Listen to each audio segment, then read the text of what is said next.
"Sir, can I play for food?" They mocked a homeless girl, not knowing she was a chess prodigy all along. "Get this monkey out of here. Chess isn't for people like her," one of the men shouted, and cruel laughter echoed through the luxurious hall of the wealthy chess club. All eyes filled with disdain pierced through the 12-year-old girl, dirty, starving, wrapped in a torn jacket, yet standing with a defiant gaze no one expected. To them, it was unthinkable that a homeless child dared to challenge rich and powerful men at their sacred game. "She wants to play for food? What a pathetic spectacle," another sneered, as the audience roared with laughter, turning the moment into a cruel circus. But suddenly the laughter died. The girl's small, trembling hands moved the pieces with such terrifying precision that even former champions froze in disbelief. On that freezing December night, Maya Thompson carried nothing but a piece of cardboard and a silent fury. The secret behind her moves would not only destroy every prejudice in that hall, but also forever change the history of the city's most elitist club. Before continuing, I want to invite you to like the video and leave a comment from where you are watching this beautiful story.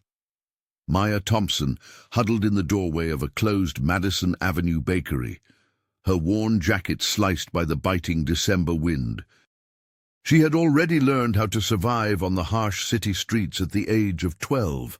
Once dazzling with youth, her black skin now had the worn appearance of someone who had seen too much in too short a time. Despite lacking the necessary tools, she managed to keep her kinky hair under a worn baseball cap that she had discovered 2 weeks prior. A loud growl from Maya's stomach reminded her that she hadn't eaten since a nice woman outside the metro station had given her half a sandwich yesterday morning. She tried to calm the hunger pangs that had become her constant companion by pressing her tiny hands against her stomach. "Hungry" was the simple message on the cardboard sign next to her. "Thank you for any assistance. God bless." Maya's thoughts strayed to memories that both soothed and tortured her as the sun started to drop, illuminating the wealthy neighborhood with lengthy shadows. In the homeless shelter where they had shared a home for 3 years, she could still remember her grandmother's soft voice teaching her the names of chess pieces. Grandma Rose would add, "Baby girl, the queen is the most powerful piece," as she guided Maya's tiny fingers around the beaten chessboard they had discovered in the recreation area of the shelter. "You keep in mind that you will one day be powerful." Grandma Rose died from cancer 2 years ago, leaving Maya all by herself in a world that appeared intent on forgetting she ever existed. Despite the shelter's best efforts, she was forced back onto the streets due to overpopulation and bureaucratic red tape. After she fled the 3rd foster home that treated her more like unpaid labor than a child in need of care, child services had lost sight of her. However, Grandma Rose had left her something more precious than cash or material belongings.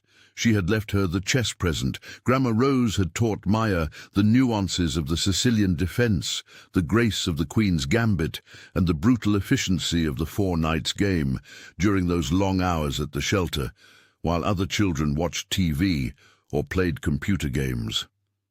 Like a sponge, Maya's little mind had taken in everything, discovering in the 64 squares a world where reason was supreme and a little black pawn might grow into a strong queen.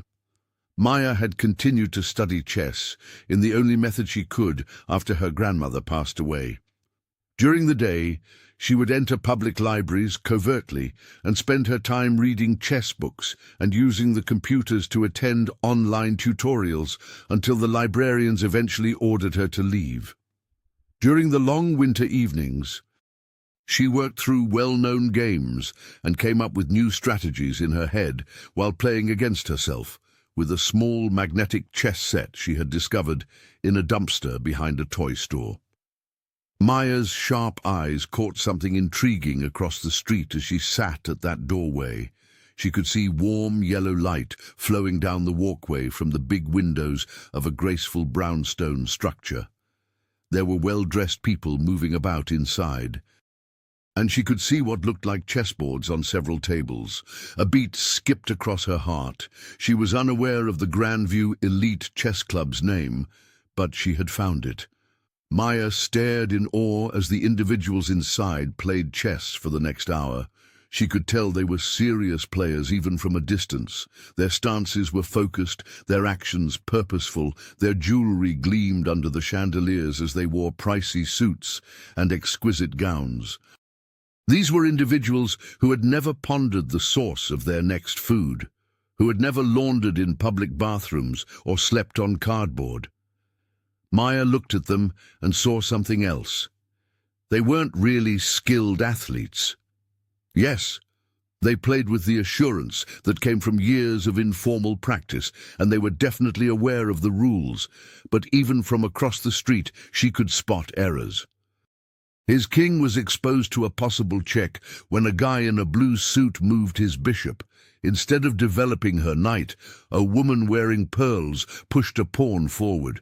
These were the kinds of mistakes that Grandma Rose would have smiled knowingly and rectified kindly. A thought started to take shape in Maya's ravenous, frantic brain. It was audacious, possibly stupid, but one was naturally brave when they were hungry. She was skilled at their favorite game, which was something that these rich people prized. Maybe, just maybe, she could exchange that ability for something she really needed: food. After spending so much time sitting in the cold, Maya's joints were tight as she slowly got to her feet. Picking up her cardboard sign, she gently folded it and tucked it under her jacket after brushing off her jacket as best she could and straightening her cap. She had discovered that people like those in the club cared about beauty. She stood a better chance of at least getting through the door if she could make herself look cleaner. Maya's mind was already formulating opening gambits and defense tactics as she crossed the street. She recalled what Grandma Rose had said. Chess is essential, dear girl. Although every move counts, winning the game occasionally requires giving up a piece. Maya was prepared to take the initiative tonight. She would enter that cozy, luminous realm of affluence and opportunity tonight. And she would present them with an irresistible opportunity to compete against a real genius, even if they were unaware of it at the time.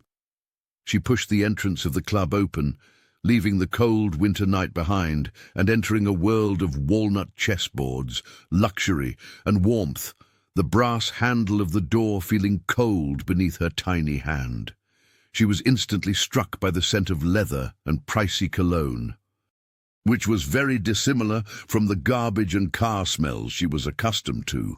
Not only was she hungry now, but the boldness of what she was going to do made her stomach knot. But she had learned a lot from Grandma Rose. Fortune favors the brave in chess, just as it does in life. When Maya entered the Grandview Elite Chess Club, the warmth was like a soft slap across her face. She shivered involuntarily at the contrast between the flawlessly climate-controlled interior and the biting cold outside. She remained motionless in the foyer for a time, absorbing the splendor all about her. Oil paintings in golden frames decorated the walls, Persian rugs covered the polished hardwood floors, and crystal chandeliers illuminated dozens of chess tables, each set with pieces likely worth more than the average person's monthly rent. She had caught a peek of the club through the windows, but the interior was even more gorgeous. The main room, with its towering ceilings and elaborate crown molding, loomed before her.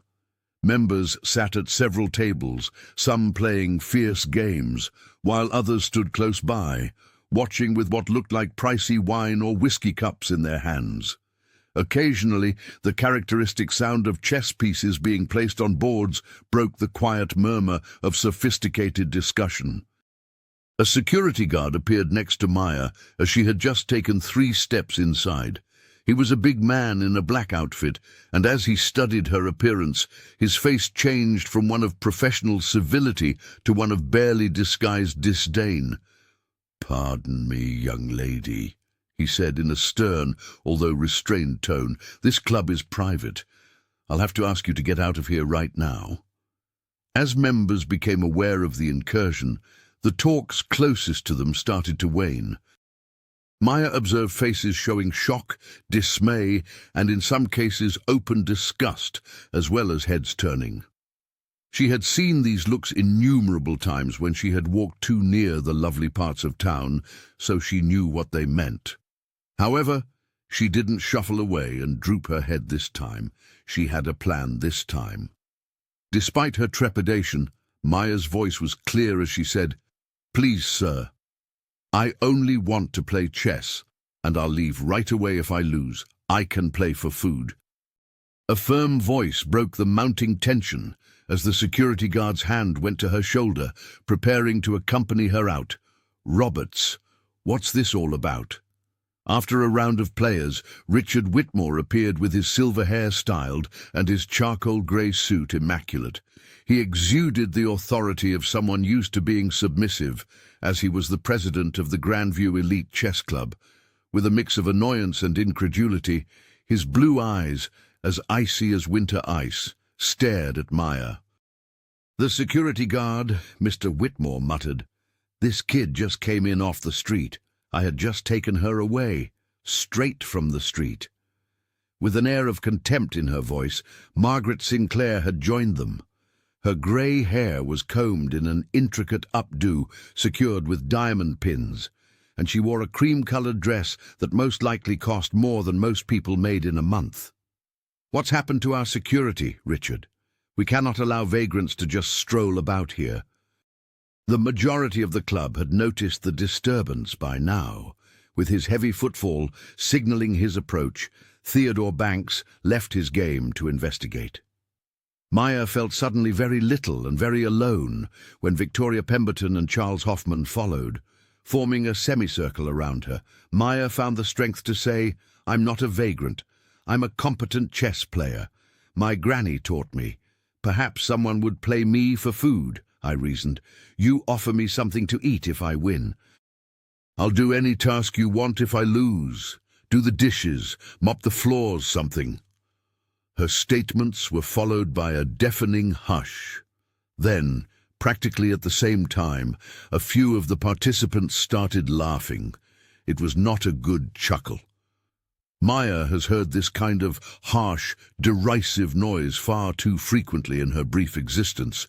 Have you heard that? With her immaculately manicured hand placed to her chest, Victoria Pemberton gasped in between giggles, as though this were some kind of medieval tavern where peasants gambled for scraps. "She wants to play us for food." Charles Hoffman continued, adjusting his wire-rimmed glasses. "This is completely absurd. Surely you won't consider this ridiculous request, Richard. It's obvious that the toddler is upset. We ought to contact the police." Maya's cheeks began to heat up, but she refused to back down. "No, sir, I'm not disturbed. I'm starving. I'm also skilled at chess." "Excellent." Another round of laughter ensued. Ted Banks wiped tears from his eyes, his large belly trembling with laughter. "This is rich, I see. The young homeless girl believes she can play chess." "Girl, tell me, are you even familiar with the motion of the pieces?" "I'm aware of the Nimzo Indian defense," Maya muttered. "I'm familiar with the French defensive, the King's Indian, and the Caro Can. I'm aware of that, sir." She turned to face Ted Banks. "You lost your game over there because you exposed your king's side by moving your queen too soon." Suddenly, the laughter ceased. When Ted Banks looked back at his abandoned game, he saw that his opponent had actually just captured his queen and was advancing for checkmate. His cheeks flushed. Richard Whitmore looked at Maya with fresh curiosity, but his face was still doubtful. "Have you been observing our play?" "Yes, sir, from outside. The lights are bright and the room is warm. Through the windows, I could see the boards." "This is absurd," Margaret corrected. "Richard, we can't establish a rule that lets every homeless kid who says they can play chess come in here. How would the other participants feel? How would our reputation fare?" We are known for being the best chess club in the city, Richard added slowly, a faint smile on his lips. Our reputation must be strong enough to endure the grandiosity of one young child. He looked at Maya. Girl. What's your name? Sir Maya Thompson. What a daring assertion you have made, Miss Thompson. Ted, you might want to test her because she's already given you a bad review. Just a little game. She goes when you win, which should take around 5 minutes, and she never returns. Ted Banks's shame turned to wrath as he puffed out his chest. I would be delighted to impart humility to this arrogant child. What if I succeed? With her heart pounding, Maya asked in a firm voice. Once more, the room burst into laughing. If you prevail, Victoria sneered. Ted Banks has been playing chess for 40 years and has won multiple club titles. Dear child, we'll offer you a supper from our kitchen if you win. Richard remarked in a tone that suggested he thought the very idea was funny. A complete dinner, not leftovers. However, you will clean every restroom in this building before you depart when you lose, and you will lose.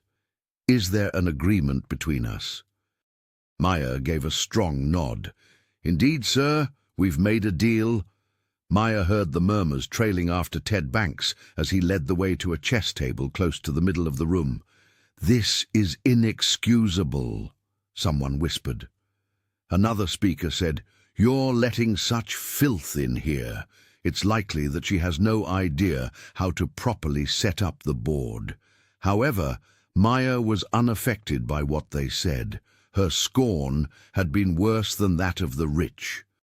Her fingers trembled a little when she touched the pricey pieces of the exquisite chess table. She remembered Grandma Rose.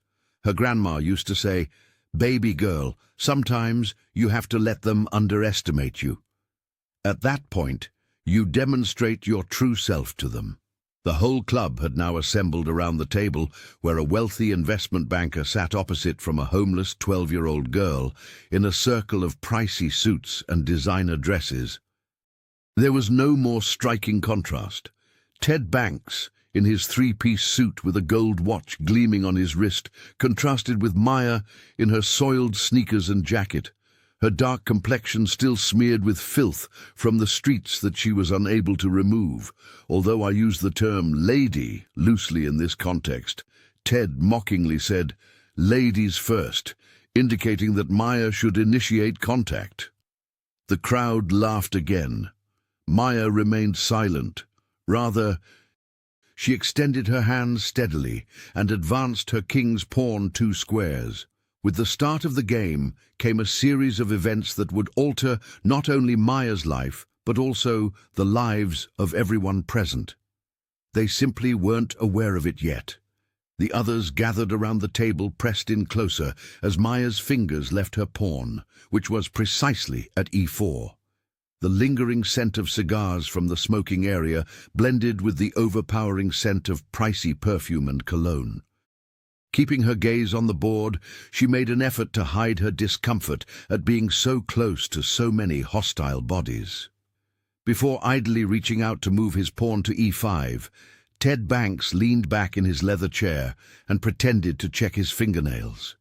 The opening of the king's pawn, with a tone full of condescension, he declared to the audience, How dreadfully predictable.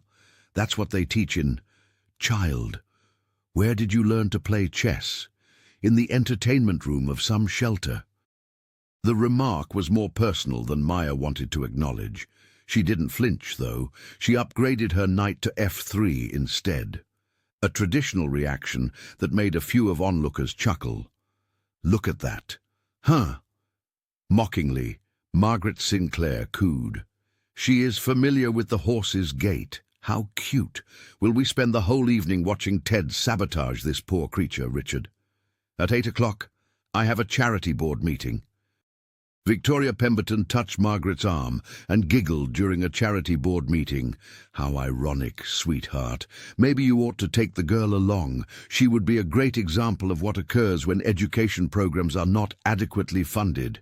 Someone whispered from the back. or birth control programs, which drew some nasty laughs.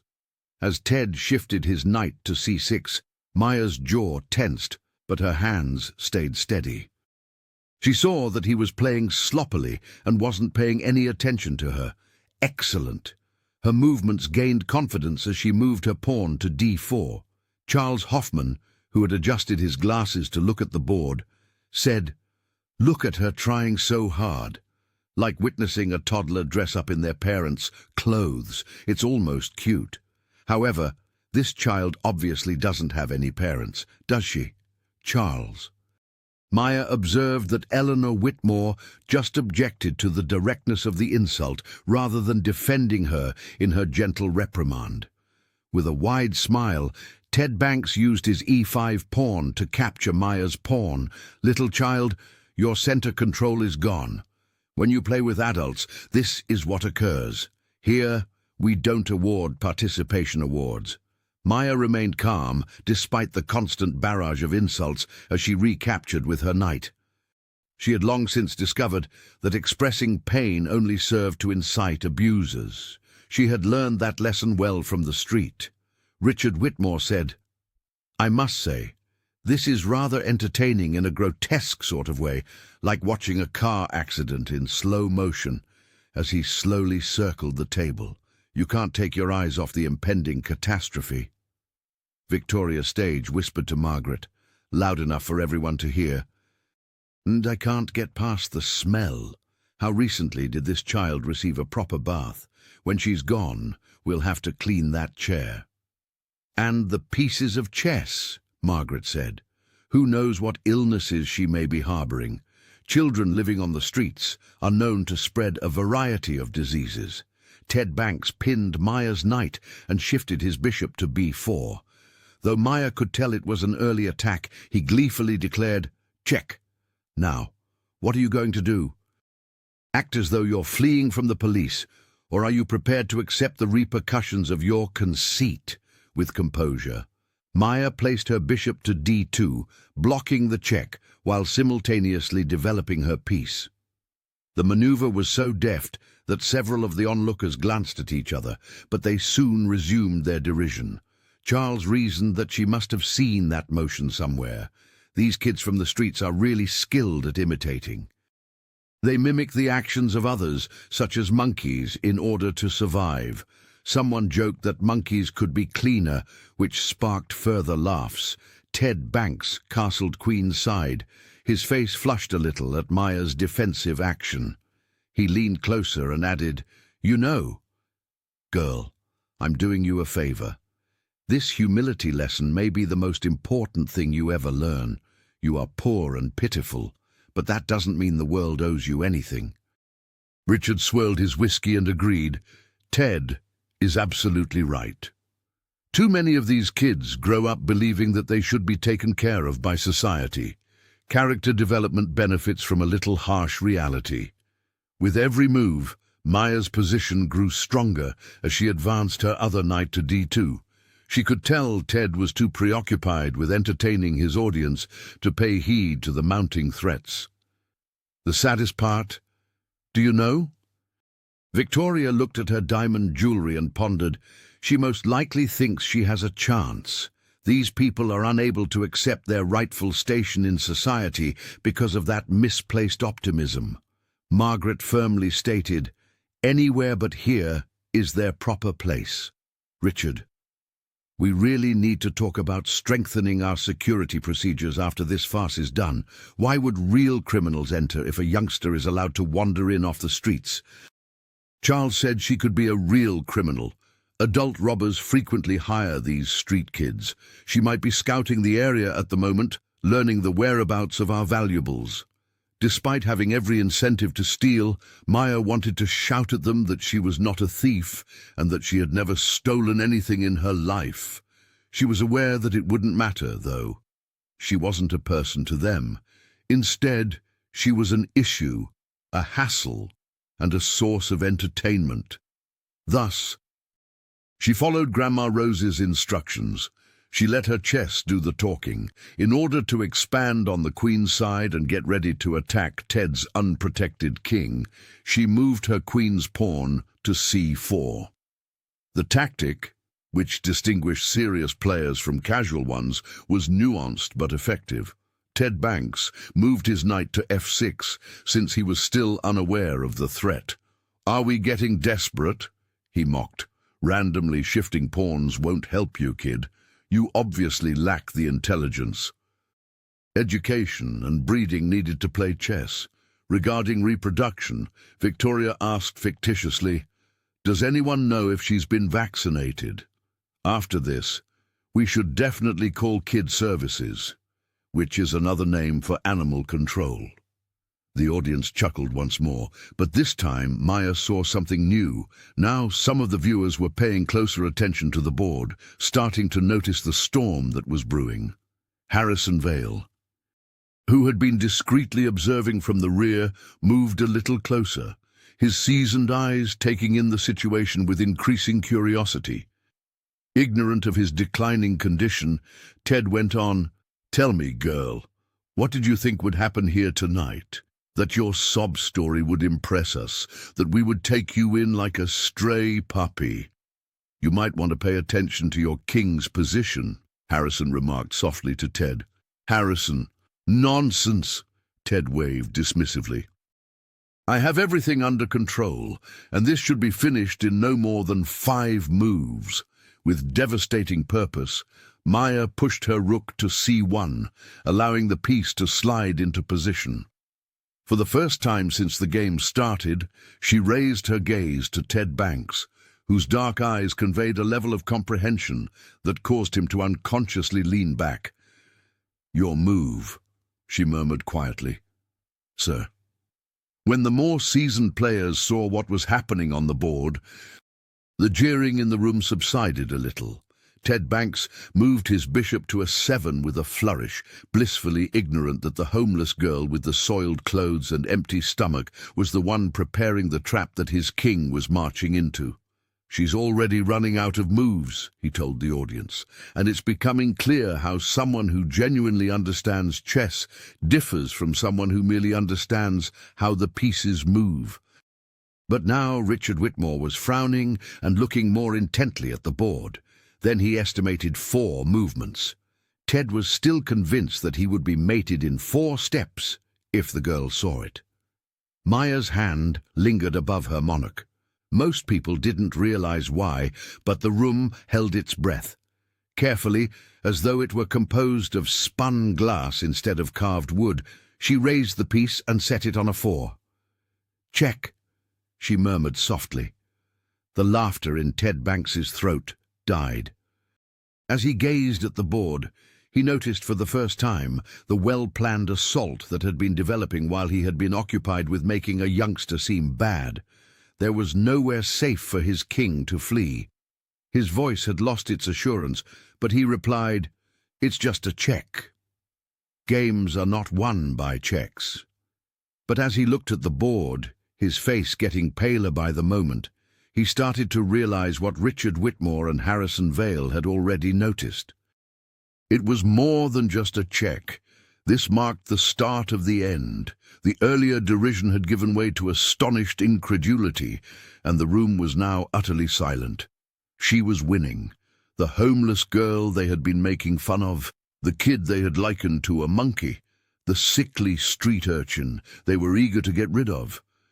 With a combination that would have been remarkable from anyone, much less a 12-year-old girl who had studied chess at a homeless shelter, she not only won, but did so spectacularly. Ted Banks's hand, hovering above his king, trembled a little.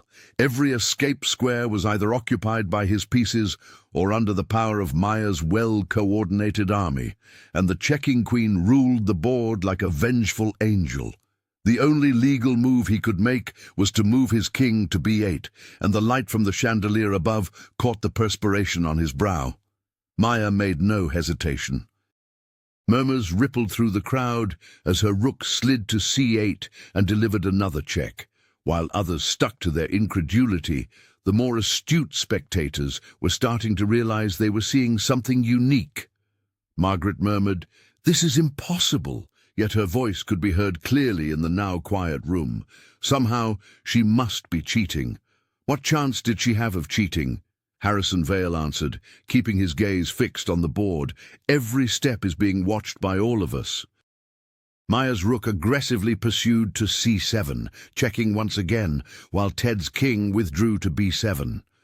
The last check was provided when Maya's queen swooped to a7, and the king escaped to b8. For a full 30 seconds, Ted Banks gazed at the board, his thoughts frantically looking for an impossible escape. Maya stated, "Checkmate," quietly, without gloating or triumph, simply a straightforward assertion of the truth. There was complete stillness after that. In the silent room, the sound of a whiskey glass clinking against a ring was as piercing as shattered glass. The face of Ted Banks has changed from red to white to a frightening purple. He repeatedly opened and closed his mouth, but no words came out. "That's..." At last he managed to say, "That's not possible. You had to have..." Ted. Had to have what? Harrison Vale moved forward with a tone that might have been one of respect in his voice. "With 15 movements and a flawless offensive sequence that you strolled straight into, she beat you handily. However, she's only a..." Victoria Pemberton shouted, her voice harsh with astonishment. "She's a street child." That's not how street kids play chess. Drawing nearer to the board, Richard Whitmore examined the last spot with the attention of a player who had been playing for 50 years. The girl had extraordinary technique, not just good. She demonstrated a level of strategic thought that most adult players never attained by developing her attack while Ted was preoccupied with his own pride.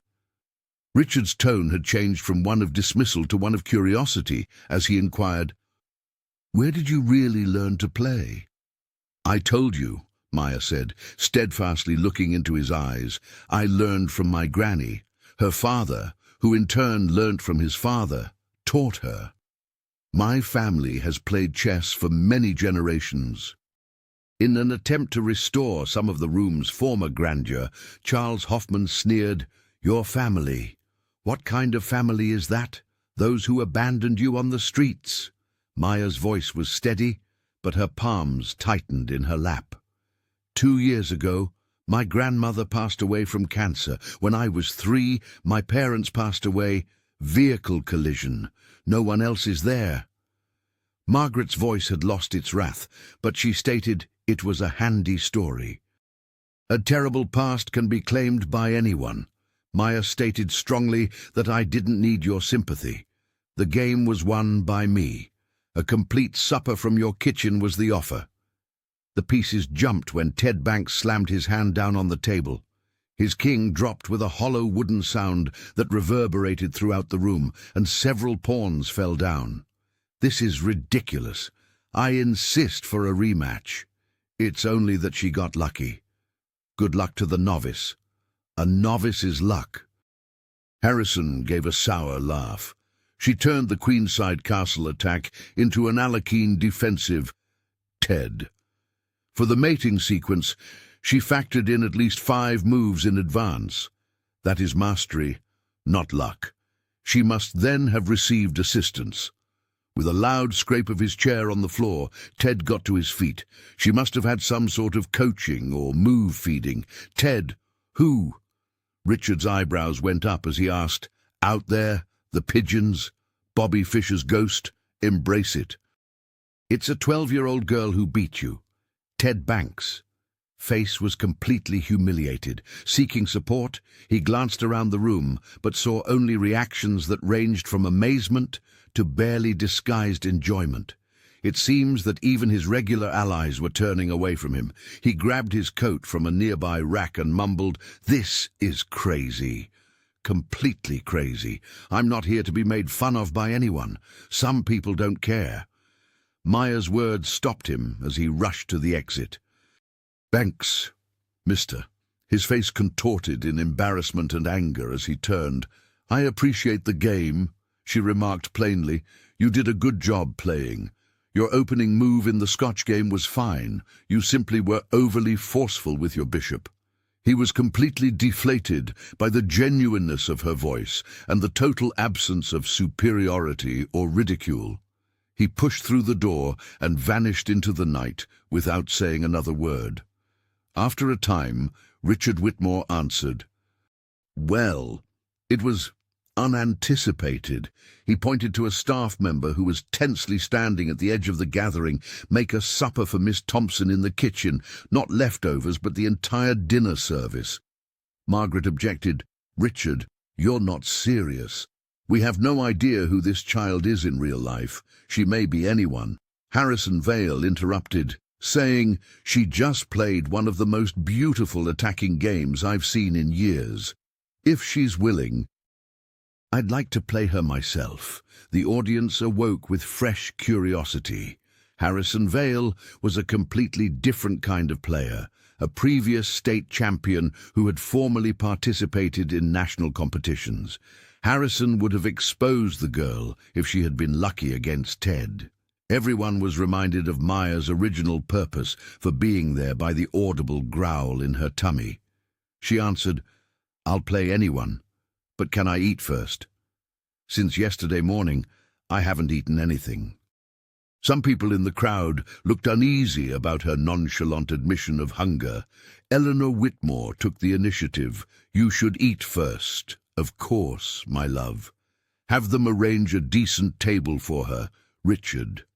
Margaret soon advised that she dine with the personnel in the kitchen. "This doesn't have to be a show."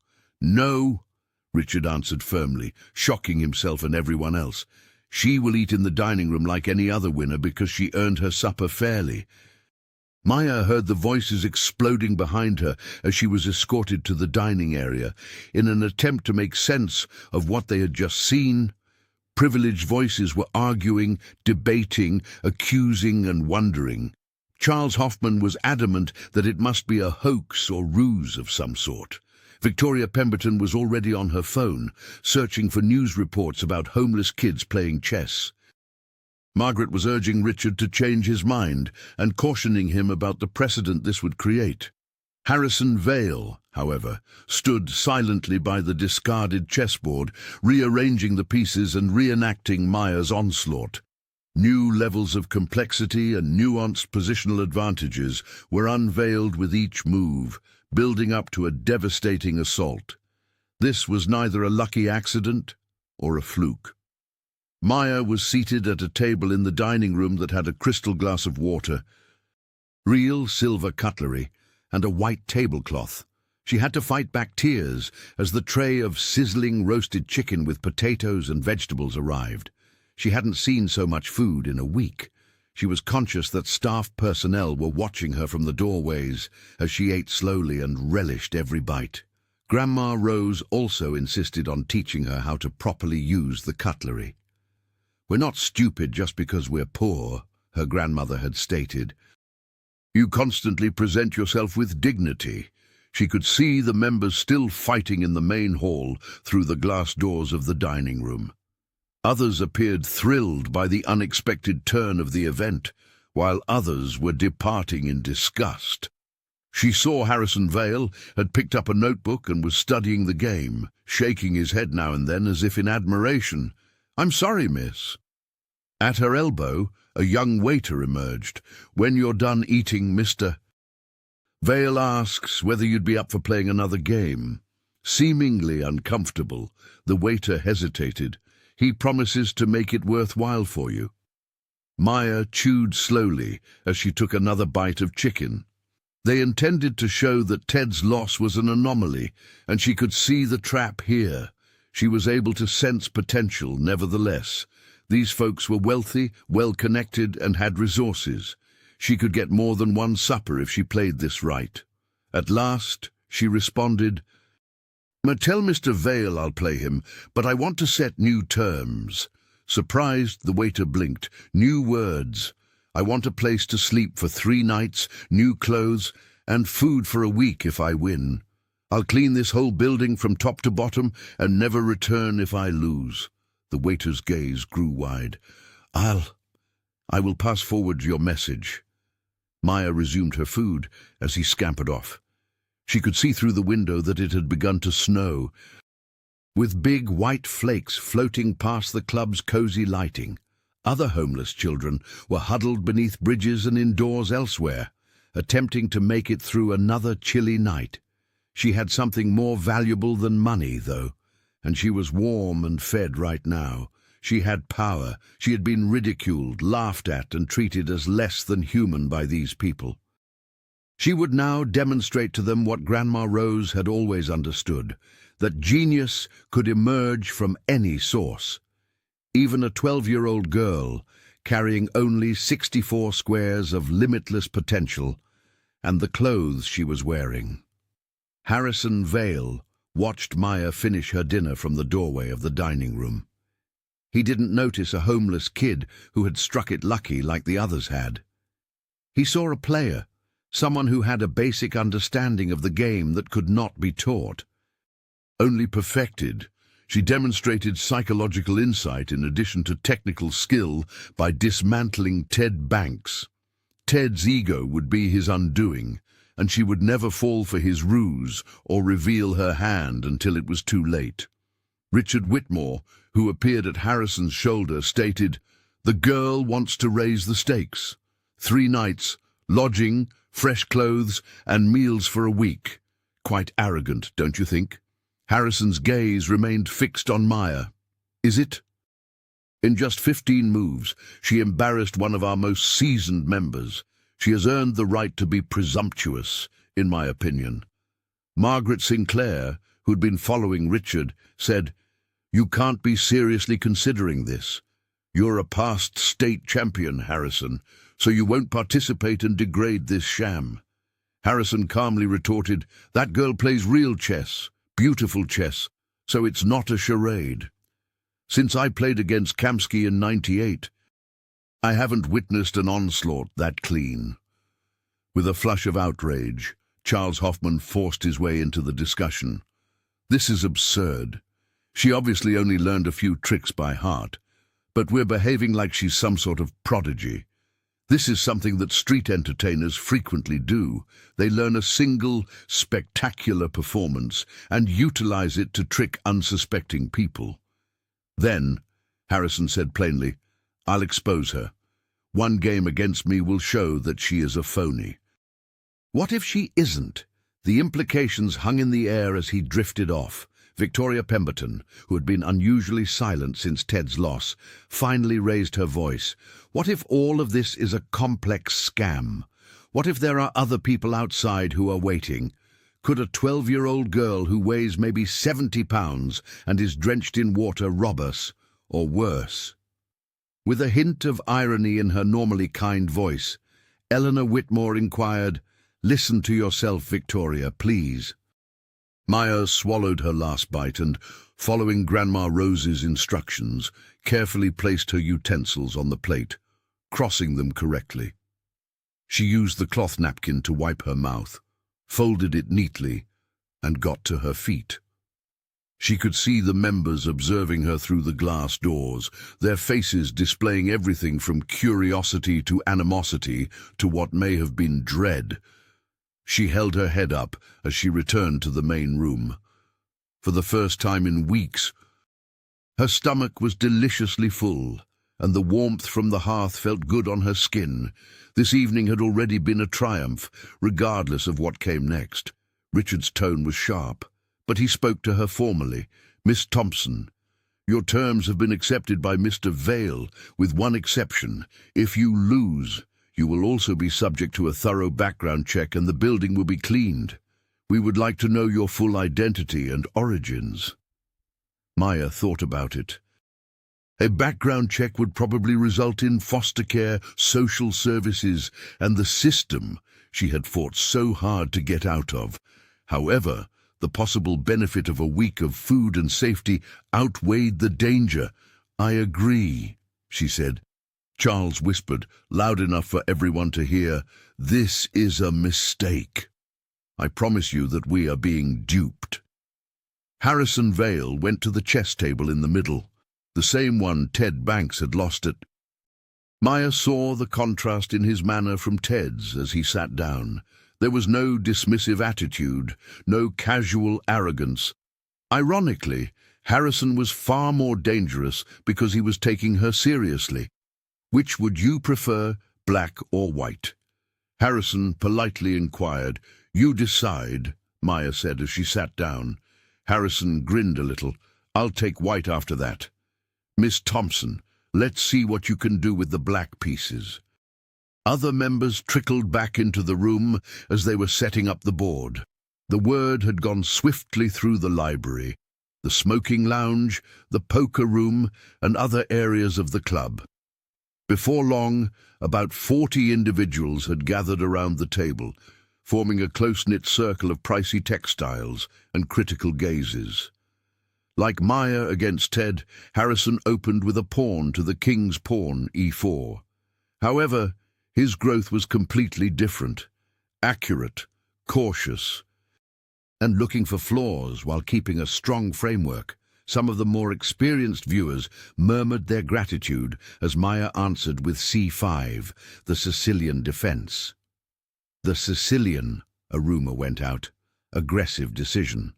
They used well-known opening theory to dance through the next several moves. Maya selected the Najdorf variation, while Harrison played the open Sicilian.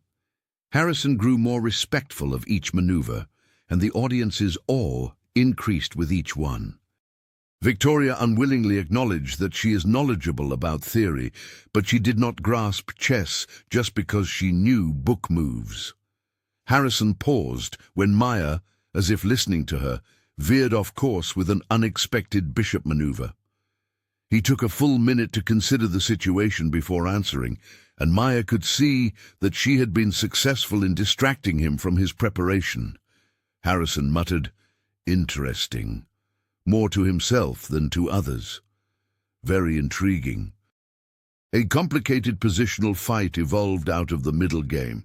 Harrison didn't provide her the same opportunities to attack quickly as she had during her game with Ted. Every move was counter-threatened, and every piece was protected. Maya had to delve deeply into all that Grandma Rose had taught her, since this was chess on a whole new level. She could practically hear her grandmother's voice. Patience, baby daughter. You strengthen your position while you are unable to assault. Improve your pieces, one action at a time.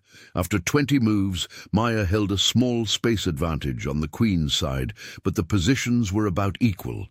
There, she pushed pawns forward to constrain Harrison's pieces and started a gradual expansion. With a touch of surprise in his voice, Richard said, "She's playing for an endgame." The majority of young players only focus on strategy and fireworks. She is performing like an expert. Charles argued that it was lucky positioning, but his voice seemed unconvinced. When pressure builds, she will snap. Maya didn't break, though. She gradually improved her position with each move. She avoided transactions when they didn't help her and swapped pieces when they did. Her bishops slashed the board like lasers, her rooks dominated files, and her pawns controlled important squares. A small film of sweat formed over Harrison's forehead. He was playing really well. But the female continued to acquire resources and keep her small advantage. It was similar to competing with a computer, unrelentingly precise chess without obvious errors to take advantage of. Maya gave up a pawn for activity on move 35. Even some of the more experienced players in the crowd took a while to grasp the complex idea. She was gaining time and piece coordination rather than material. Eleanor Whitmore whispered, "My God, she is really intelligent." "Don't be silly," Margaret yelled. Her protest, however, sounded unfounded. Right in front of them was the proof. A homeless boy was gradually surpassing a former state champion, not merely competing with him. Harrison was too late to recognize the threat.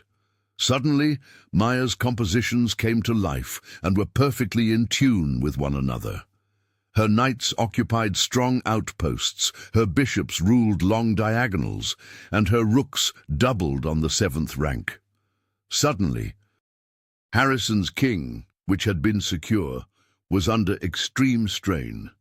The vicious, swift strike she'd performed on Ted was not the onslaught that followed. This was patient, sophisticated destruction. The noose tightened slightly with each move.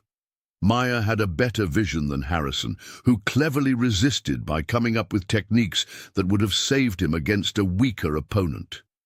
She executed a silent rook move on move 48 that caused many who knew what it meant to gasp. Harrison was only able to defend against 2 of the 3 winning continuations that were concurrently threatened by the move. Harrison spent 5 complete minutes studying the position.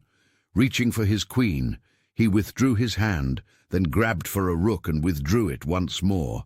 At last, he shook his head and smiled slightly before doing something that startled everyone in the room. He reached out across the board. "I resign," he stated unequivocally. "Miss Thompson, congratulations. One of the best games I've played in a long time was that one." The room blew up. All of the members who had been quiet suddenly started speaking. While some sought an analysis of the position, others just stared in startled silence. And yet others accused Harrison of throwing the game. Maya's little dark fingers vanished inside Harrison's big, pale hand as she shook it. "I appreciate the game. Mr. Vale, you did a fantastic job playing." It was an outstanding defensive sequence from moves 38 to 42. Harrison grinned broadly. "Didn't you witness it all? Every variant, every escape route. What is your actual age?" 12, sir. "In March, I'll turn 13. Harrison repeated, "I'm 12 years old," loud enough for everyone to hear. "Ladies and gentlemen, this is not a case of luck, deception, or fraud. This young lady truly is a chess prodigy. My reputation would be on the line." Charles said cruelly, "If you're losing to homeless children, your reputation may not be worth much." Yet his remark was a complete failure. Too many individuals were aware of the game's excellence and what had just transpired. With an unreadable look, Richard Whitmore took a step forward. "You seem to have earned your week's lodging and meals, Miss Thompson. We are people of our word, if nothing else." He took a moment to examine her with his icy blue eyes. "However, I must ask, when you first entered, why didn't you mention that you were this strong? Why did we allow the situation to unfold the way it did?" Maya steadily looked into his eyes. "If I had stepped in and said I was a chess prodigy, would you have taken me seriously? Or would you have ejected me even more quickly?" Several individuals shifted uneasily as the truth of what she had spoken lingered in the air. They were all aware of the solution. They would have laughed much harder and ejected her even more quickly if she had asserted that she was a master player right away. Slowly, the muttering crowd started to thin out, with some going to the bar to digest what they had seen, and others congregating in small groups to discuss if they had fallen for a complex prank. Harrison Vale, however, stayed at the table and meticulously restored the pieces while keeping Maya in the center of his gaze. "I haven't lost a game in this club in 3 years, he muttered softly, but loud enough for others who were still in the vicinity to hear. "An international master from Russia was the last person to defeat me here. After years of practice, Maya's actions were automatic as she assisted him in setting up the pieces. At move 27, you almost got me. I would have been in big danger if you had played bishop to a 3 rather than knight to d4. Harrison's brows went up. "Did you notice that change?" "Everything is visible to me." Maya spoke plainly and without conceit. It was merely a factual statement. Richard Whitmore was still standing close to the table. Beyond her evident talent, there was something about this girl that bothered him. "Miss Thompson," he remarked abruptly, Where did you learn the rook coordination on the 7th rank technique you used in the endgame? With a little smile on her lips as she recalled, Maya answered, My grandmother called it the lawn mower. Similar to a lawn mower mowing grass, she claimed that when 2 rooks collaborate on the 7th rank, they destroy everything in their way. Margaret Sinclair, who had returned after being outraged earlier, stated skeptically, Your grandmother. What was the name of your grandmother? Maya paused for a little second. Thompson. Rose. Harrison repeated in a contemplative tone. Rose Thompson. Hold on. Oh my God, Rose Thompson. His chair scraped the floor as he jerked to his feet. Remember the story from the 1960s, Richard? The woman who was prohibited from playing chess competitively. Richard scowled. Some vague scandal involving a woman of color who was prohibited from participating in segregated competitions. Harrison's delight grew as he stated, not just any woman. They said she was amazing. She allegedly defeated multiple masters in unofficial matches. But the Chess Federation refused to acknowledge her victories because he walked away, staring at Maya with fresh insight. Maya ended quietly because she was black. In addition, she was a lady. Moreover, she was impoverished. In 1962, there were 3 strikes. Once more, the room was silent. Charles Hoffman appeared to be reaching humility as he processed this knowledge. Eleanor Whitmore spoke slowly. Your grandmother was Rose Thompson, the Thompson Rose, the Shadow Queen. As they nicknamed her, Maya gave a nod. I learned everything from her, claimed that the gift was passed down through our family, from her father to her, and then to me. She once claimed that chess was the only game with universally applicable rules, where a pawn could turn into a queen if it had the courage to cross the board. Victoria Pemberton, whose voice had lost much of its earlier bitterness, interrupted, This is all very touching. The reality that this child is homeless, however, remains unchanged, regardless matter whether she is a prodigy or not. What should we do? James Chen entered the front door before anyone could respond. Tonight's special guest, the world-famous Grandmaster, was set to compete against 20 club members in a simultaneous display. His dark eyes appeared to take in everything at once, and he was a little, tidy man in his 40s. Richard cried out, James, with a tone of relief. The time was ideal. This circumstance is a little out of the ordinary. James Chen came over, looking at Maya right away. After examining her for a while, he turned to the chessboard, which still showed the position she had taken in her match with Harrison. He asked, Who played black? I did, Maya said. James took a closer look at the situation, his skilled eye interpreting the story of the game and the arrangement of the pieces. This chess game is really complex, incredibly advanced. He gave Harrison a look. Here, you resigned. Harrison gave a nod. She had me totally ensnared. Only 2 of the 3 winning lines could I stop. Could I? Maya pointed to the board as James asked. James took a seat across from Maya after she nodded. He started to set up a new game without saying anything. The throng rapidly reunited after beginning to depart. One of the nation's best players was James Chen. He would be the one to reveal Maya as a phony or fortunate amateur. We're going to play a rapid game, James said, each for 15 minutes. That ought to be sufficient to determine her actual strength. Richard said unsurely, James, she's only a kid. She has been performing all evening as well. Maybe this isn't Maya cut in. It's okay. I'll participate. James grinned a little. I once saw a young girl in China who had the same serene confidence as you do. 5 years later, she won the Women's World Championship. He indicated the board. You might be white. Maya demonstrated her versatility by starting with the Queen's pawn, d4.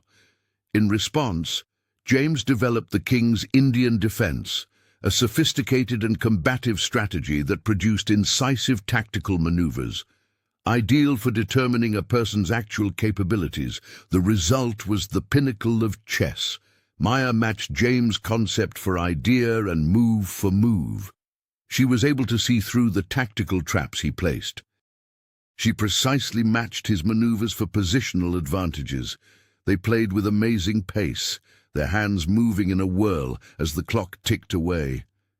The audience was silent as they watched. This was no longer merely a game. It combined poetry, mathematics, art and warfare. The intensity of the mental struggle taking place on the 64 squares was evident even to those who were not entirely knowledgeable about chess. James gave up a piece for a risky attack with 5 minutes remaining on either clock. It was the kind of audacious, masterful play that had brought him fame. After pondering for 30 seconds, an eternity in fast chess, Maya discovered the one defense, a counter-sacrifice, which resulted in a challenging endgame. Amazing, someone muttered. The final game was a technical masterwork. With surgical care, both players moved their remaining pieces. James tried to win, but Maya played perfect defense. They arrived at a point where neither could advance, with less than a minute remaining on each clock. James held out his hand. He said, "Draw," with a tone of profound respect. "You have 10 times your experience and play like someone twice your age." "How can this be? When I was 4 years old, my grandmother began educating me," Maya said. "We used to play in the shelter every day. We played in the hospital when she became ill. She would tell me what actions to make for her, even when she was barely able to move. The only inheritance she could leave me that no one could take away," she remarked, "was chess." James got to his feet and faced the room. "What you have seen tonight is incredible, ladies and gentlemen. In a quick game, this young lady recently lost to a grandmaster. Not by chance, not by cunning, but by sheer chess skill. She is amazing, not just gifted." Charles remarked, "But she's homeless," as though it disproved what they had just witnessed. James Chen's face became stern. "I used to be, too. My family had nothing when they left Vietnam. For 2 years, we resided in a camp for refugees. A Red Cross employee recognized something in me and taught me how to play chess. My life was revolutionized by that man." He turned to face Richard Whitmore. "What will you do with the present that has arrived at your door? That is the question." Like a thick blanket, the weight of his words descended upon the room. Maya, a diminutive figure in soiled clothing who had just demonstrated that brilliance might emerge from anywhere, stood silently in the middle of everything. She recalled Grandma Rose, who was never given the opportunity to demonstrate her abilities to the world. But perhaps, just perhaps, Maya would be given that opportunity. Finally, with the power of his position in his voice, Richard stated, "We did promise her a week's accommodation." "Of sure, we'll honor that." "A week?" James Chen gave a head shake. "Mr. Whitmore, you're talking about a week and you have a world champion standing in your club. What do you want us to do?" Margaret insisted. "Take her in as your own. We are not a charity, we are a chess club." James firmly answered, "No. One of the most gifted young players in the nation has recently been found by your chess club. You're not the chess enthusiast you say you are, if you fail to recognize the potential in that." Maya felt the weariness seeping into her bones as the members squabbled around her. She realized how exhausted, how cold, and how incredibly alone she still was when the adrenaline that had gotten her through 3 games began to wear off. Though she had gained their food and shelter, she had failed to gain their respect. Not at all. For the majority of them, she remained only an issue to be resolved, an object of interest to be investigated. However, she sensed Grandma Rose's presence as she gazed at the chessboard, where the pieces were in their final placements from her match with the Grandmaster. She could really hear her grandmother saying, "You showed them, baby girl. You demonstrated to them that no matter where we stand, we belong. James Chen was still standing close to the chessboard. Even though his black eyes were still focused on Maya, it was obvious that his mind was working on something quite different from the chess moves they had just performed. He held up his hand for silence as the room erupted in contentious debates. "Will you solve a puzzle for me, Miss Thompson?" he inquired formally. He started arranging a complicated situation on the board, white to move and mate in 7 June, without waiting for a response. Several members studied the position by leaning in. The pieces were dispersed over the board in what appeared to be pandemonium, and it was extremely difficult. Harrison Vale took out his phone and tried to use a chess engine to evaluate it in private. For less than 20 seconds, Maya studied the position. Rook to d8 check, king to g7, queen to h8 check, king to f6, queen to h4 check, king to e5, queen to d4 mate, and queen to h6, pushing the king to f8. She had not required to touch the pieces. She had mentally worked things out. At last, James Chen lost his cool. His voice had an urgency that caused everyone to pause their conversation as he turned to address the gathered members. "Are you aware of what you are witnessing? Alexei Troitsky devised this puzzle in 1895, and it is regarded as one of the hardest tactical puzzles ever made. It is difficult for international masters." In her mind, she figured it out in 20 seconds. Charles Hoffman objected, "That's not possible." She must have previously seen it, where James made a demand. Which chess book did a 12-year-old homeless kid use to learn obscure Russian pieces from the 18th century? "Tell us, Mr. Hoffman, please." As though observing Maya for the first time, Richard Whitmore drew nearer to her. "Child, how many moves ahead can you figure out?" Maya gave an honest response. "It depends on the position. Perhaps 15 to 20 moves in tactical locations, less in peaceful places. However, I sense that the plan is correct." Harrison continued quite quietly. "You feel the right plan. That's the difference between decent and great players. You can't teach it." After being silent for a while, Eleanor Whitmore abruptly spoke up. "Tonight, Richard, we must hold an urgent board meeting. It's beyond 9 o'clock. Eleanor." She persisted tonight with a firmness that shocked her husband and everyone else. "This child, who has one of the most remarkable minds I've ever seen, has been sleeping on the streets. We are no better than those who denied her grandma the opportunity to participate 50 years ago if we put her back out there tonight." Margaret objected. "This is getting out of control. We are discussing assuming parental responsibility for a youngster about whom we know nothing. Financial and legal ramifications are involved." Maya's voice carried, although she whispered it quietly. "I am aware of such things. I understand that you're afraid I'll be a burden, that I'll be expensive, and that I'll make you look foolish."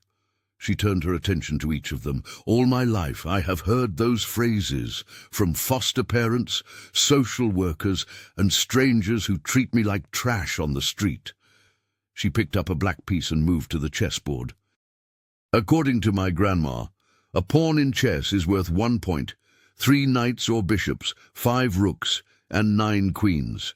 However, from 1 point to 9, a pawn that advances to the 8th rank turns into a queen. That is transformation, not only advancement. On the 8th rank she placed the pawn. I'm not requesting your love or even your approval. All I'm requesting is the opportunity to advance to the 9th rank." There was silence in the room. Her statements appeared to have an impact on even Charles Hoffman. James Chen took his phone out. "The U.S. Chess Federation is what I'm calling. They must learn about her right away." He gave Richard a look. "I'll find another club to sponsor her if yours won't." "Now wait a minute," Richard murmured, feeling a twinge of pride. For 7 decades, the Grandview Club has been the city's top chess organization. We don't require external guidance on how to manage our affairs." "Then take care of them. James retorted. A prospective world champion is here in front of you tonight, with nowhere to sleep and clothing that haven't been cleaned in weeks, unless it's any doorway she finds. How does that reflect on your esteemed university? Victoria Pemberton looked up from her frantic messaging session on her phone. I just searched for Rose Thompson on Google and found stories from 1962. She was real. Even a picture is there. Her phone displayed a black and white picture of a young black woman sitting at a chessboard, with a face that looked a lot like Maya's. According to the newspaper, despite defeating 3 masters in unofficial matches, her race prevented her from competing in the state tournament. Oh my gosh. Eleanor took a breath. History is being repeated for us. No, Harrison Vale spoke resolutely. We're not. We must perform better, since we will perform better. He glanced at his teammates. For the first month, I will personally pay for her costs. Whatever she needs, training, accommodations, etc. Margaret exclaimed. Harrison, in disbelief. You're not serious. Never in my life have I been so serious about anything, he said. I have 40 years of chess-playing experience, and I have received prizes, trophies, and championships. However, what I witnessed tonight was unlike anything I've ever seen. We don't deserve to call ourselves chess players if we allow her to leave and if we treat her the way this nation treated her grandma. Theodore Banks, who had come back in silence when James Chen arrived, came forward. His speech was firm, but his cheeks were still heated from his previous humiliation. I was fairly beaten by the female. While I was insulting her, she, quite rightly, destroyed me. I feel embarrassed by my actions. He gave Maya a look. I own a number of rental homes.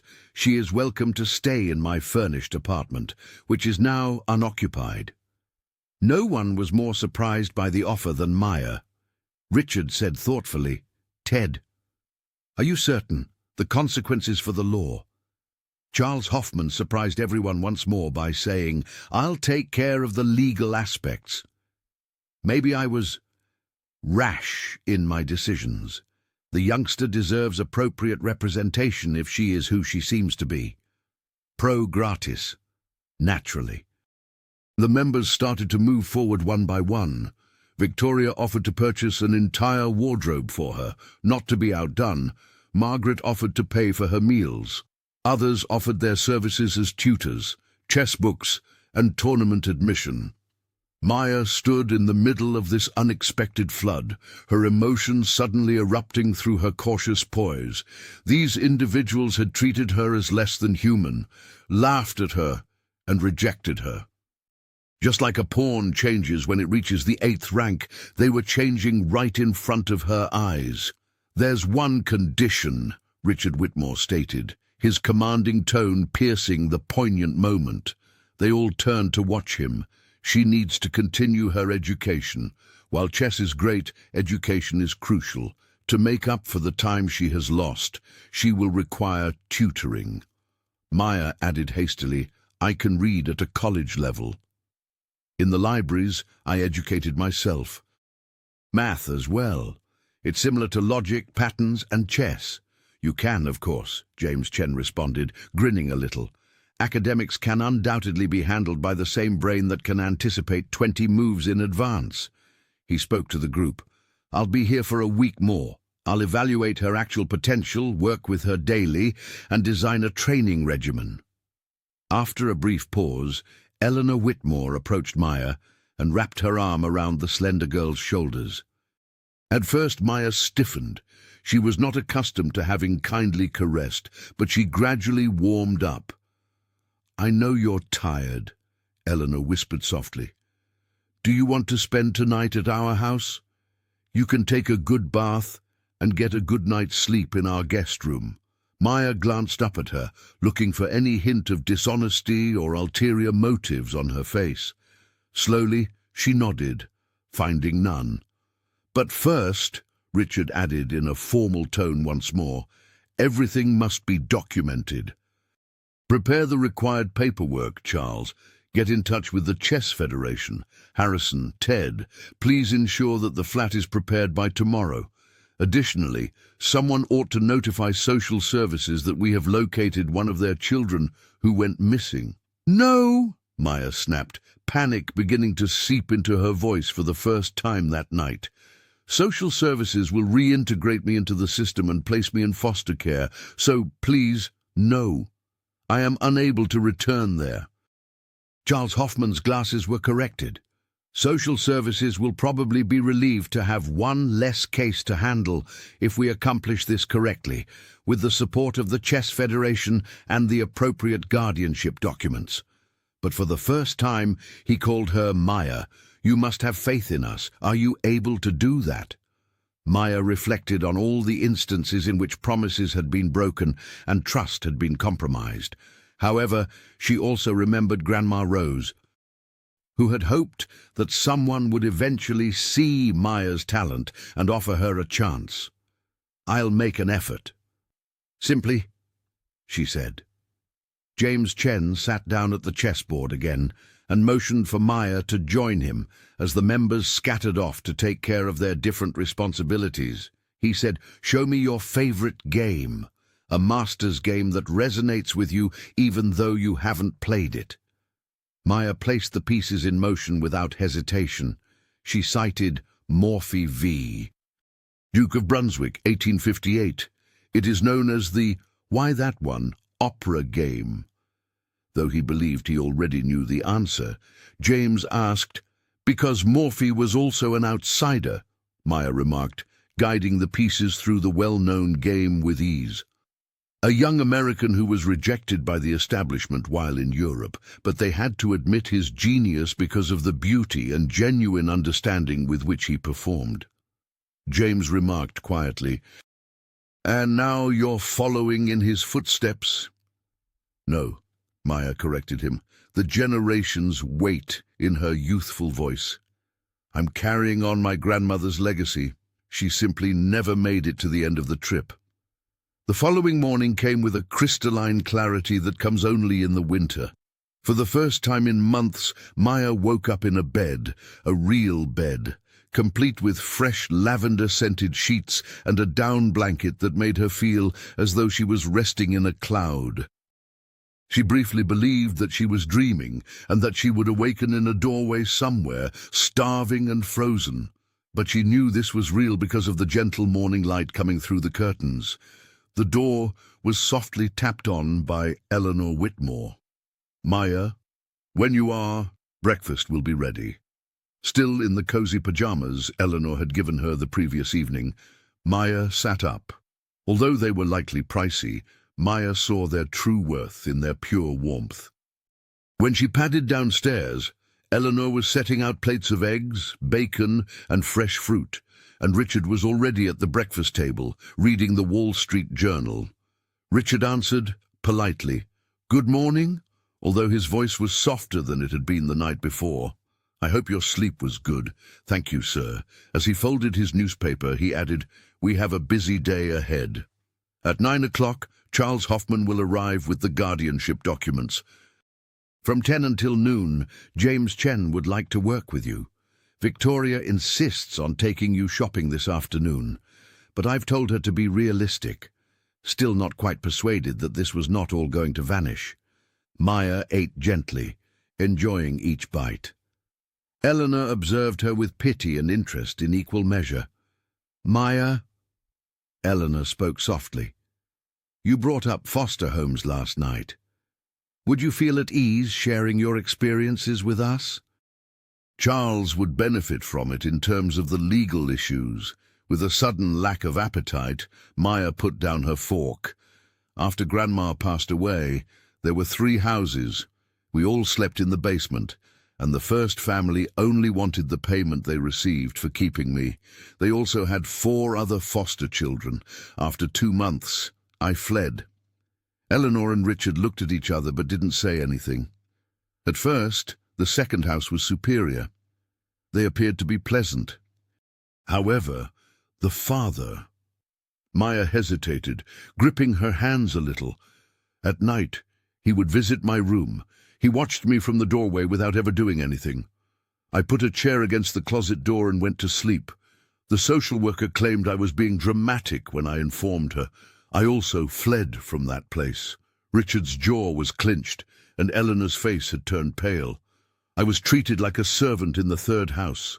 I was responsible for cooking, cleaning, and watching their younger kids. They accused me of being lazy when I attempted to complete my assignments. They chuckled when I asked to join the school chess club and advised me to concentrate on life skills like floor cleaning. Maya's eyes were full of unshed tears, yet her voice was firm, so I fled once more. I reasoned that the system couldn't be any worse than the streets. God. Richard spoke softly. How much time have you spent alone?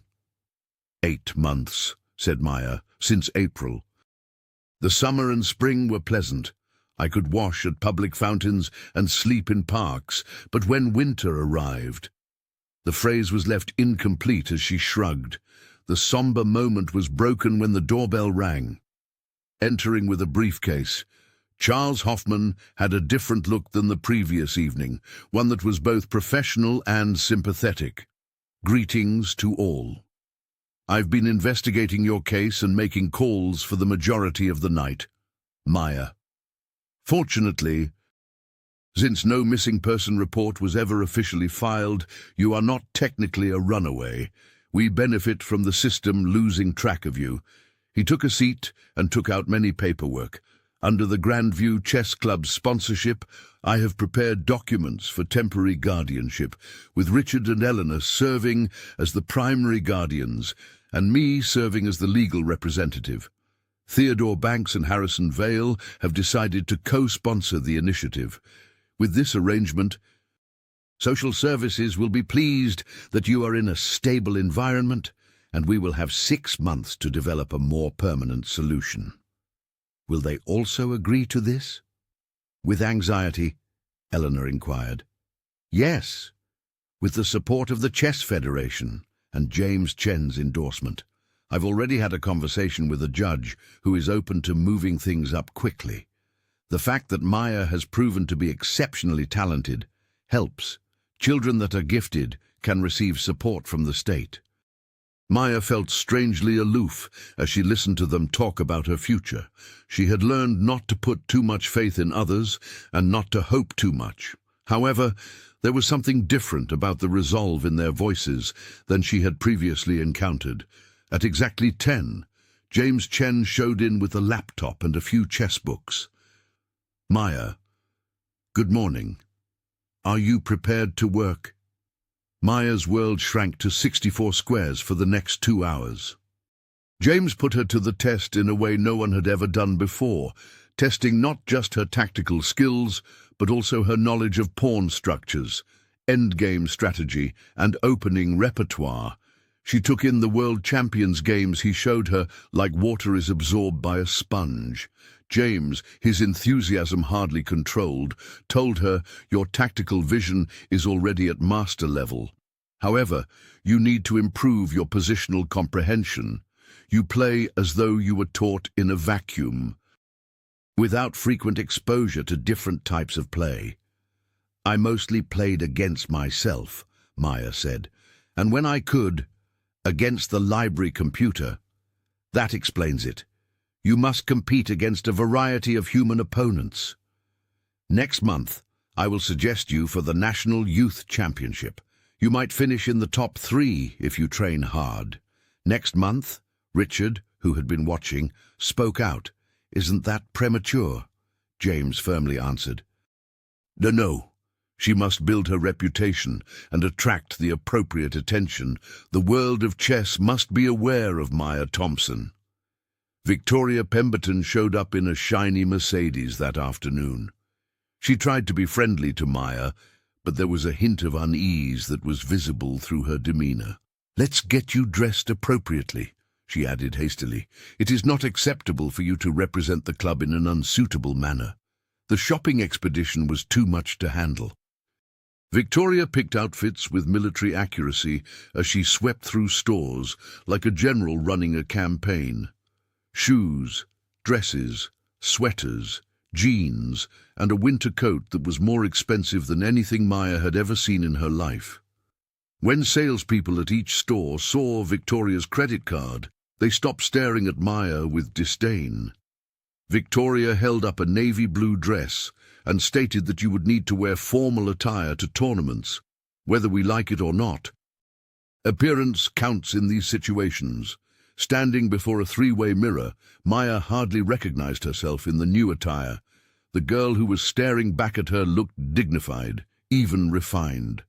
On the inside, though, she was still the same frightened, ravenous kid who had entered the club 24 hours earlier. She replied softly to Victoria, "Thank you. Thank you, even though I know you don't truly like me." Victoria was genuinely astonished as she paused her buying. I'm not saying that I dislike you, kid. I simply don't get you. Your reality is very different from mine. However, your performance last night was impressive. It was lovely. I could see that too. The club had an emergency meeting that night. Eleanor provided Maya a detailed report after she was not permitted to attend. After much debate, the decision to sponsor her was finally approved by a vote of 28 to 12. Even several of the people who voted against it acknowledged that they were merely concerned about the precedent it may set, even though they were pleased by her talent. Maya's life changed at an alarming rate throughout the course of the following week. She took up residence in Ted Banks' furnished apartment, a spotless, secure, and ostensibly opulent place. She was pushed harder than anyone had ever been by James Chen, who worked with her every morning. She spent the afternoons catching up on her official schooling with a tutor. She performed in the club in the evenings, facing other players, picking up their styles, changing and developing. She spent hours dissecting games with Harrison Vale, who turned into an unexpected mentor. One night he told her, "You have the gift." Gifts without self-control, however, are merely wasted potential. The foundation was given to you by your grandmother. On it, we will now construct a mansion. The chess community started to hear about the homeless chess prodigy. She was interviewed by a reporter from Chess Life magazine, and the local news ran a feature about it. All of a sudden, people were starting to recognize Maya Thompson. However, Maya would occasionally wake up in a panic late at night when she was by herself in her apartment, convinced that everything would vanish. She'd get up and make sure the clothes were still in the closet, the food was still in the refrigerator, and her new chess set was still there. Old habits did not die easily. In one of the chess books James had given her one evening, she discovered an old photograph. It was from a 1962 tournament, and a young black woman watching the sports from behind a rope barrier was just visible in the backdrop. Maya recognized her right away. Grandma Rose, youthful and full of life, but she continued to look in from the outside.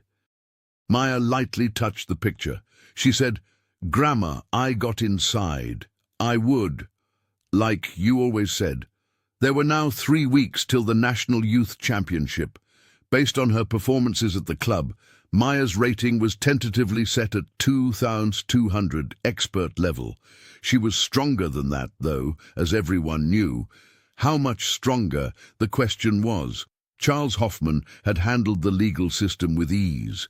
Maya was now formally under the club's protection, and a trust fund was set up to support her chess growth instruction.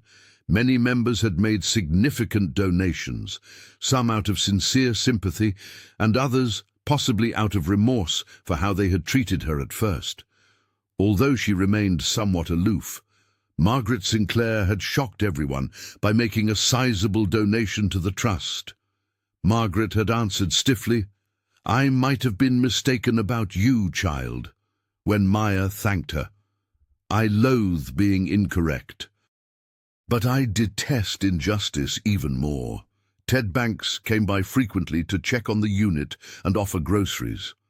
Although he never brought up their first game, Maya could see he was making an effort to make amends for his actions. He said softly, "I have a daughter your age. during one visit, resides in California with her mother. I wondered, what if that was her when I saw you that night, so bold and hungry? What if I and others scoffed at her when she needed help? Maya's life wasn't the only one that changed. The club itself was evolving. The chess community at large had taken notice of James Chen's presence and support for Maya. Younger players started submitting membership applications. A more lively mood was gradually replacing the stuffy, elitist one. However, the modifications did not sit well with everyone. A small group of people, led by Gerald Patterson, a member Maya had not met on the first night, complained that the club was becoming too diverse and losing its identity. Richard Whitmore strongly put a stop to such discussion, stating that the club's character was chess brilliance and nothing else. The 3 weeks passed quickly as we studied endgames, chess positions, and opening preparation. Every day, Maya's strength increased. At this point, she was routinely defeating opponents with ratings of 2,300 and above. James Chen said he hadn't witnessed such quick progress since training the current women's world champion, so he decided to remain on to continue working with her. Maya spent the evening playing blitz games with members in the club before departing for the National Youth Championship. Compared to that first night, the atmosphere had entirely changed. People treated her like one of their own, examined positions with her, and screamed out support. During a break, Eleanor Whitmore sat next to her. "Are you anxious about tomorrow?" "We're a little," Maya acknowledged. "I've never participated in an actual tournament." Eleanor reassured her that she would do well, "But keep in mind that you have already won the most crucial game." "What game is that?" Eleanor grinned. "The contest against hopelessness, the game in which you don't allow your circumstances to determine your value, even though the public didn't realize it. Your granny also won that game." This was the first emergency meeting held in the Grandview Chess Club's common room. Richard Whitmore had summoned all members to the National Youth Championship 3 days after Maya had left. There was an intensity in the air that was a mixture of determination, guilt, and excitement. In some ways, Richard's typically dominant demeanor became more vulnerable as he stood at the podium. "I have served as this club's president for 15 years, ladies and gentlemen. At the time, I thought we were the best chess traditions in this city.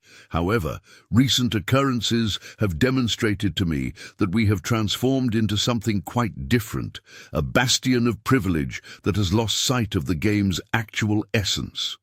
The crowd echoed with murmurs. While some members leaned forward with interest, others shifted uneasily in their chairs. A 12-year-old girl, who we first attempted to cast out onto the streets, won her first 3 games at the National Youth Championship 3 days ago, Richard added. A young man who has been practicing since he was 4 years old, with 2 coaches and parents who have spent $50,000 on his chess education, is currently tied for first place with her. He took a moment to process that. Maya Thompson has been formally trained for precisely 3 weeks. 3 weeks. Additionally, she is up against kids who have had every advantage life has to give. Harrison Vale got to his feet. Richard is correct, but Maya isn't the only issue here. It has to do with our vision for this club. Since that night, this has been on my mind all the time. What is the number of other Mayas? How many bright minds are we passing up because they don't fit the mold? Having been unusually silent, Margaret Sinclair held up her hand. "I must admit something. Maya's grandmother, Rose Thompson, is the subject of my investigation. I didn't only find articles, I discovered game scores that fans at those illegal games had taken. She was exceptional, not merely good. She played the most exquisite chess he had ever seen, according to one master. She produced an old, yellowed score sheet from a folder. This is her 1961 matchup with Master Harold Brenner. In a king hunt of which Mikhail Tal himself would have been proud, she offered 3 pieces as sacrifices. Later, Brenner described the loss as the most instructional and humbling of his career. Charles Hoffman said in a disgusted tone, and we, society, told her she couldn't compete because of her skin color. We denied the chess community the opportunity to observe her genius, and with her grandchild, we nearly did the same thing. With a notable movement due to his girth, Theodore Banks stood up. I suggest that the Rose Thompson Memorial Scholarship be established. We come across gifted but underprivileged children like Maya. We also give them the opportunity. Rose was denied. Someone in the back questioned how we would pay for such a program. Ted said plainly, I'll start it with $50,000. It won't make up for the time I lost with my own kid or take away the hurtful things I spoke to Maya. However, it's a beginning. Right away, Harrison answered. I'll match that. And so will I, Richard continued. I've already talked about it with Eleanor. Members started offering their support one by one. Even those who had opposed Maya's appearance the most appeared to be engrossed in the occasion. One of Maya's sharpest detractors, Victoria Pemberton, sprang to her feet. I sit on 3 private school boards, she stated. I can guarantee that scholarship recipients receive top-notch instruction in addition to chess instruction. And she stopped, as if she was having trouble speaking. I must apologize to Maya, not just financial assistance, but a genuine one. My remarks regarding hygiene and illness that evening, they resulted from ignorance and fear. I feel embarrassed. The person who had been most outspoken about the club's lack of character, Gerald Patterson, held up his hand. I'm still worried about changing too soon. Richard abruptly interrupted Gerald, saying that the only thing we're altering is our readiness to acknowledge genius wherever it comes from. Maybe you should reevaluate your membership if that worries you. There was silence in the room. Never before had Richard Whitmore addressed the topic of inclusion with such directness and passion. Standing next to her spouse was Eleanor Whitmore. Maya's comment about being a pawn, attempting to rise to the 8th rank, has been on my mind. One thing, however, she was mistaken about. She never served as a pawn. Our biases prevented us from seeing that she was always a queen. On the big screen at the front of the room was James Chen, who had been invited to participate by video call from the championship venue. I want to provide everyone an update on Maya's development. She recently completed her 4th game. She defeated the 3rd seed in 23 moves. She has a unique style of playing that cannot be taught. It goes beyond simple technical proficiency. Like a painter seeing a painting, she perceives the board. How is she coping with the stress? With anxiety, Eleanor inquired. James answered, as if she's been doing this all her life. She sits quietly and thinks about her grandmother in between games, while other children are anxious or studying with their coaches. She informed me that she honors Rose by playing every game. During the meeting, Charles Hoffman had been taking notes. We must implement this scholarship program properly if we are serious about it. This includes not only financial aid, but also mentoring, tutoring, and appropriate support systems. We also need to collaborate with other chess clubs, child welfare organizations, and schools. A fresh voice called out from the doorway, I can help with that. Father Michael from the nearby shelter where Maya had occasionally slept was greeted by everyone. I've heard about your activities. We frequently witness children who have potential but lack the means to realize it. This initiative has the potential to transform lives. Richard gave a nod. After that, it's resolved. Officially, the Rose Thompson Memorial Scholarship will be created.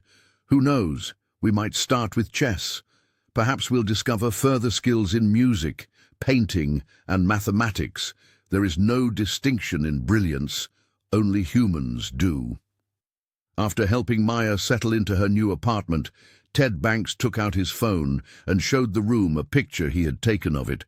When she learned she had her own room, bed, and chess set, You should have seen the look on her face. In fact, she asked me if I may take a bath in the hot water. Imagine not knowing if you are permitted to use hot water when you are 12. With the burden of Maya's previous suffering hanging over them like a veil, the room went silent once more. Margaret muttered, "We can't change what she's been through, but we can make sure no other child in our community has to go through what she has. I suggest that we also set up an emergency fund for any youngster who comes to us for assistance, regardless of their chess skill level, to cover immediate needs like food, clothing and housing." Several people cried out, "Seconded." As the meeting went on, an extraordinary event occurred. After 70 years of being a stronghold of exclusivity, the Grandview Chess Club started to change completely. A ray of hope. Members who had hardly spoken to one another outside of chess discussions started exchanging ideas on community outreach and how they could use their extensive networks and resources to actually affect change. Once more, James Chen's picture wavered on the screen. Maya is set to play Alexander Petrov, the top seed, in her 5th match. With a 2450 rating, he has been dubbed the next American chess prodigy. Someone gasped. That's master level. Only 2200 is Maya's tentative rating. With a faint smile, James remarked, "Ratings don't tell the whole story." Maya possesses something that cannot be measured by ratings: the history of generations and the passion of a champion. I'll give you an update after I go see her game. Richard glanced around the room at his fellow members as James signed off. We are battling our own prejudices, structural injustices, and the comfortable blindness that comes with riches, while Maya is waging her battles on the board. Are we prepared to engage in combat? Everyone gave the same answer. After a protracted internal conflict, Gerald Patterson even raised his hand in accord. Eleanor produced a picture she had shot of Maya the night before she left for the tournament at the club. It featured Maya hunched over a chessboard, engrossed, her face bathed in the cozy glow of the club's chandeliers. Everyone was startled by her expression, which was one of sheer, unadulterated joy at being able to play the game she loved in a location where she was finally accepted, rather than concentration. Eleanor held up the picture and stated, "This is what we're fighting for. Not only for Maya, but for all children who possess a gift but are deprived of the chance to share it." With his legal mind fully engaged, Charles Hoffman got to his feet. "By tomorrow, I will have the scholarship papers completed. A board of trustees, selection standards, and oversight protocols will be required." Charles. Richard paused, grinning a little. This shouldn't be overly complicated. The primary criterion ought to be straightforward. Is there potential in this child that would otherwise be untapped? That evening, Maya didn't require any documentation. All she needed was a yes from someone. Members enthusiastically discussed the possibilities in smaller groups as the gathering came to an end. The scholarship initiative was only the first step. There were several suggestions for after-school activities, summer chess camps for disadvantaged children, and collaborations with public schools. Margaret Sinclair was approached by Victoria Pemberton. "Rose Thompson's games and what you mentioned have been on my mind. What if we made the lost games of Rose Thompson into an exhibition? We could spread awareness and invite the public. And scholarship money?" Margaret's eyes brightened as she concluded, "That's brilliant, really. We could even obtain testimony from the masters she performed with to check whether any of them are still alive." Ted Banks was establishing the scholarship fund's financial structure over the phone, with his accountant in the meantime. Harrison Vale was already in the process of informing his Chess World contacts about the Grandview Club's activities. Richard and Eleanor stood with Father Michael. "You know," he remarked carefully, "this has changed people besides Maya. Since I've been watching your club from a distance for years, I've always thought of it as a representation of the division in our community. Now, though, you're turning into a bridge now. "Undid a bridge constructed by a 12-year-old girl," Eleanor remarked in amazement. "She outplayed us in more than just chess. She revealed us who we were meant to be all along and beat us at humanity." Richard's cell rang. James Chen sent the text. "The game is over. Maya prevailed. On move 31, the Queen made a brilliant sacrifice." She received a standing ovation from the hall. The top seed let out a cry, from seeing something lovely, not from losing. The room cheered as Richard read the statement out loud. Their Maya, the youngster they had ridiculed and written off, the kid they had nearly thrown out, was demonstrating that ability could flourish anywhere, even in the coldest winter and the roughest concrete. Richard raised his coffee cup in toast to Maya Thompson. Then he rose to her grandma. "May their legacy change our hearts as well as our club." It had been 6 months since Maya Thompson entered the Grandview Chess Club on a chilly December evening. Now, the club's main hall was refurbished for its 70th anniversary gala on a warm June evening. The room hummed with conversation from more than 200 guests. Members, dignitaries, chess masters, and most importantly, 15 kids wearing matching navy blazers with the Rose Thompson Memorial Scholarship emblem embroidered on the pocket. Crystal glasses glistened in the chandelier light. Nearly unrecognizable from the famished, frantic youngster who had pleaded to play for food, Maya stood at the side of the room. Her clothing was stylish but age-appropriate. Her hair was combed nicely, and most impressively, she exuded quiet confidence. On an adjacent table shone the trophy from the National Youth Championship. She had won all 9 of her games, setting a record for the highest score in the tournament's 4 decades. Feeling anxious, Harrison Vale, who was carrying 2 glasses of sparkling apple cider, inquired, "A little?" Maya said, happily taking the glass. "Speaking is more difficult than playing chess. You will succeed. As always, just speak from the heart." Richard Whitmore was deep in discussion with a number of influential benefactors across the room, outlining the growth of the scholarship program. They found 15 gifted kids from underprivileged families, worked with 3 schools and 5 community centers, and generated more than $1 million in just 6 months. As she tapped a spoon on her glass, Eleanor Whitmore's words echoed. "Ladies and gentlemen, I would appreciate it if you would pay attention to me. Tonight we have a very special program." The audience fell silent and gathered around the little stage that had been prepared for the event. Richard was the first to grab the microphone.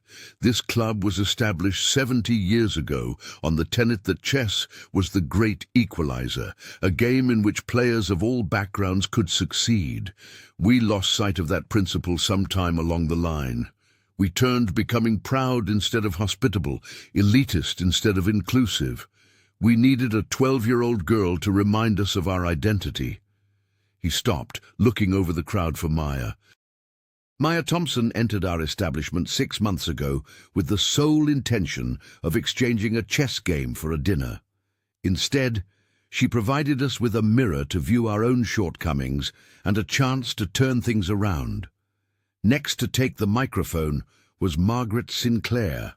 That night, I was among those who wanted to throw Maya out. I had horrible ideas and terrible things to say.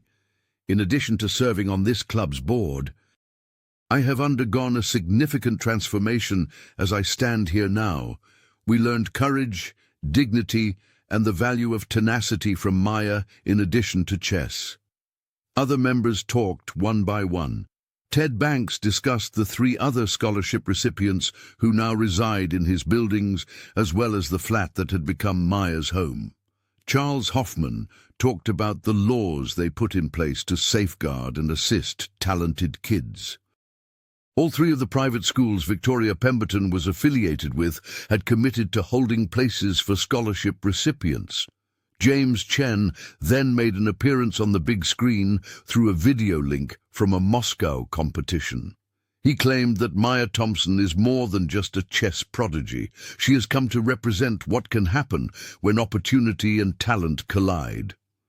After only 6 months, her rating has increased to 2,480. In less than a year, she will probably become the youngest American women grandmaster and is already a female international master. More significantly, though, she has sparked a movement. Because of what began here, chess clubs all around the nation are developing their own scholarship programs. It was Maya's time at last. Despite her nervousness, she stepped steadily to the microphone. There was utter silence in the room. She started in a strong, clear voice. 6 months ago, I was a complete stranger in this room. You can't see me as you go past me on the street since I was invisible. Not only was I hungry when I arrived here, but I was also itching to play the game my grandmother taught me, the game that kept me sane on the most trying evenings.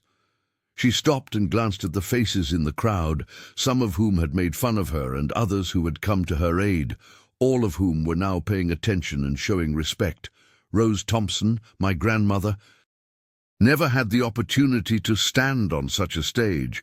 The world informed her that she wasn't worthy of competing because of her gender, poverty, and skin color. She passed away with the belief that her chess would also pass away. However, she was mistaken. Her chess legacy endures in me and now in each of these kids. The scholarship awardees smiled proudly as Maya gestured to them. I'm frequently asked if I forgive people that mistreated me on that first night. To be honest, I don't consider forgiveness, I consider change. All of the people in this room who once turned me away have now turned into advocates for kids just like me. Forgiveness is not necessary for that. It is a worthy occasion for celebration. Emotions filled the room. A number of them surreptitiously wiped their eyes. Maya went on, her voice getting louder. But I want to be clear about something. This is not a fairy tale in which wealthy benefactors save the poor girl. This is a chess narrative about how a game with equal pieces and set rules can bring out the best and worst in us. When a talented child enters these doors, they should be greeted with opportunities rather than barriers. She turned to face the scholarship winners. To my fellow students, keep this in mind. We're not in need of charity. Making people feel good about themselves is not our goal. Play with pride, learn with hunger, and never, ever allow anyone to make you feel like you don't belong, because we are here, because we have gifts that should be fostered. Then Maya glanced to the front row's special visitor, an old black woman in a wheelchair that Eleanor had been looking for months. I would want to present a very special person. This is Master Harold Brenner's widow, Mrs. Dorothy Brenner. She wants to share something with you. With a trembling but determined voice, Mrs. Brenner was assisted to the microphone. In 1961, my late spouse faced Rose Thompson, not because he lost, but because he recognized he had witnessed talent that the world would never understand. That game tormented him for the rest of his life. He made me swear before he passed away that I would deliver this to Rose's family if I ever located them. She produced a worn-out chess set with smooth pieces. This set, which Harold used to earn his master title, was his most valuable asset. In order to continue the legacy that shouldn't have been broken, he wanted Rose's descendant to inherit it. With shaking hands and tears streaming down her cheeks, Maya took the chess set. A seemingly endless round of applause erupted around the crowd. Maya was surrounded by the scholarship recipients as the formal program came to a conclusion and the banquet went on. These kids were from as different backgrounds as the city itself. Yet they were all bound together by their shared passion of chess and their unexpected opportunity. "You lived on the streets, right?"